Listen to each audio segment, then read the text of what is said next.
सर्वज्ञे सर्ववरदे सर्वदुष्टभयङ्करी सर्वदुःखहरे हरे महालक्ष्मी नमोस्तुते। यदि मेरे स्थान पर तुम्हारी माँ होती तो क्या वो तुम्हें ऐसे भूखे प्यासे देख पाती?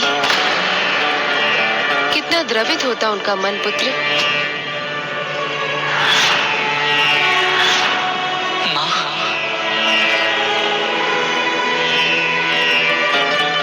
अब माँ पुकारा है तो माँ की शब्दों का मान भी रखो। लो, महाभोग खा लो। आपको देखकर तो ऐसा लग रहा है जैसे स्वयं मेरी माँ ही मेरे सामने हो, किंतु क्षमा करना माँ, मैं ये महाभोग नहीं ग्रहण कर सकता। विवश हूँ मैं। कहते हो माँ के समान हूँ मैं, और माँ का कहा मान भी नहीं रहे हो।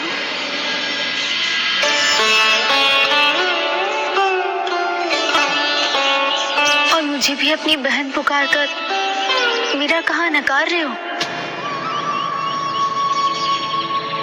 लगता है अब तुम्हारे भक्त को अपना हट त्यागना ही होगा। फिर भोजन करने में क्या समस्या है?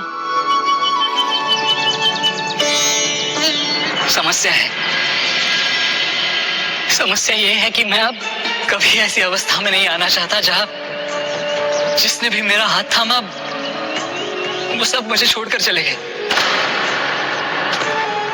मुझे ज्ञात है कि आप दोनों का भी स्नेह मुझे बस तभी तक प्राप्त है जब तक मैं ये भोजन ना कर लूं। उसके पश्चात तो अब भी मुझे छोड़कर चली जाएंगे ना। किंतु एक बार प्रभु ने मेरा हाथ थाम लिया तो वो मुझे कभी नहीं छोड़ेंगे।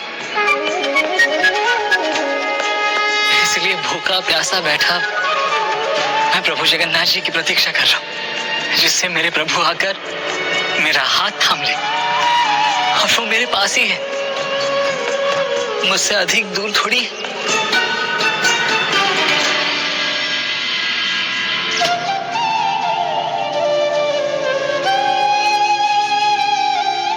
इन्हें क्या हुआ?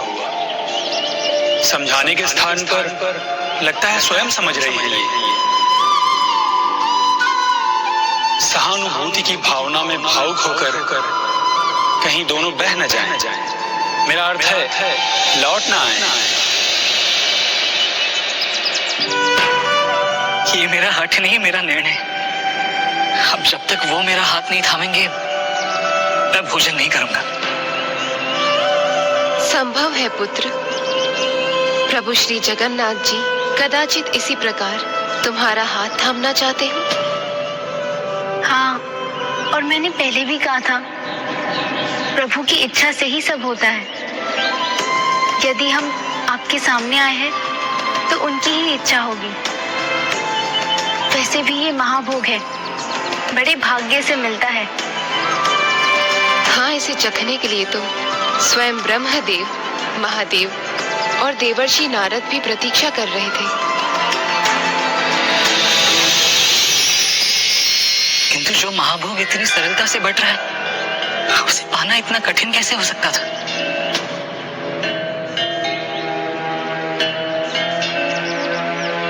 हाँ, सरलता से बढ़ रहा है आज, किंतु सदा से तो ऐसा नहीं था।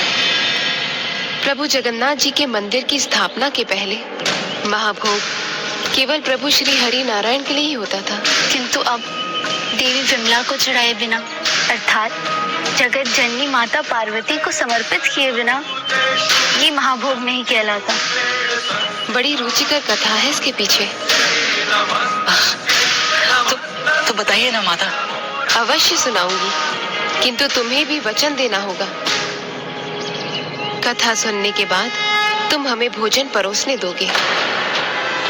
ना बोल दिया तो कथा सुनने को नहीं मिलेगी, हाँ बोला तो अपना प्रण तोड़ना होगा।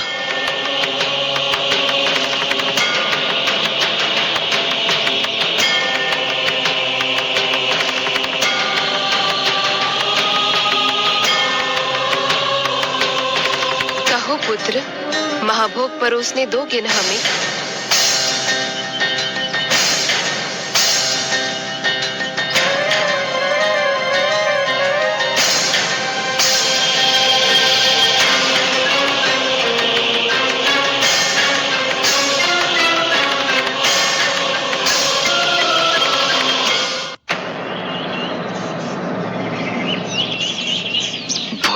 परोसने के लिए ही तो कह रही है। खाना न खाना तो मेरे ऊपर है, उचित है।